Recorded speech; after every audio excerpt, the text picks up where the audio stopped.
Пайғамбар саллаллаху алейхи вассалам өзүнүн берекелүү хадисинде мындай деп айтты. Мусулмандардын үйлөрүнүн ичинен эң жакшы үй кайсы үйдө жетим болуп ага жакшы мамиле жасалса.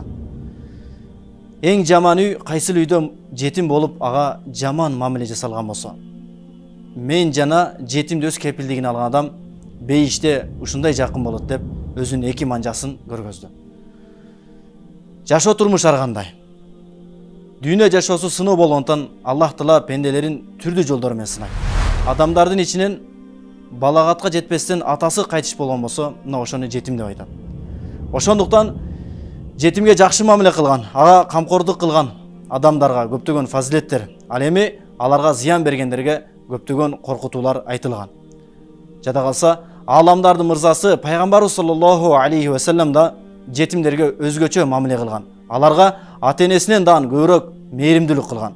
Сахабалардын ичинен Абдулла бин Умар радыйаллаху анхунун адаты ушундай эле, дайыма дасторконуна жетимди кошо отургузчу.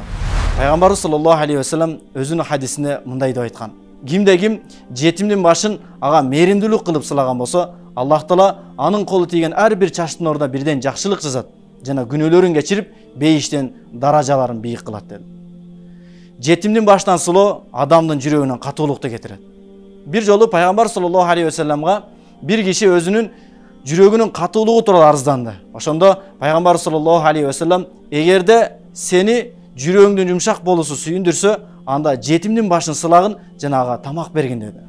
Жетимге жакшылык кылгандын соу канчалык чоң болгон сыңары ага кыйынчылык жеткизүү. Алардын малын зулумдук менен жегендик, алардын да күнөөсү ошончолук чоң.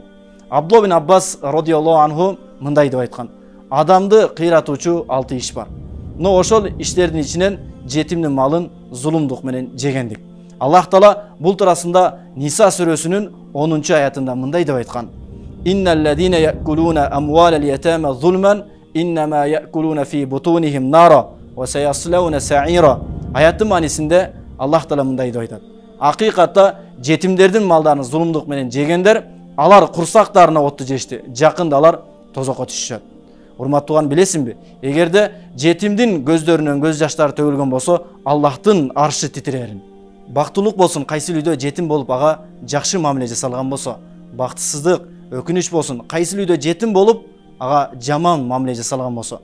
Ошондон урматтууганым, жетимдин акысынан коркойлу. Ал эми сага айтарым, ата-энесинин мээриминен эрте ажыраган тууганым, кайгырба, капаланба. Аллахтын жардамы сени менен. Дуа кылсаң, дуаң кабыл. Бир гана нерсе, алдыга аракет кыл, артка карабагын. Тарыхтагы улуулардын көпчүлүгү ата-энесиз чоңой өскөн. Алар ал нерсеге маани бербеди. Аракет кылышты, алар жашоодо көптөгөн ийгиликтерге жетишти. Эгер билсең, аламдардын мырзасы Пайгамбарыбыз саллаллаху алейхи вассалам дагы атасыз чоңой өскөн.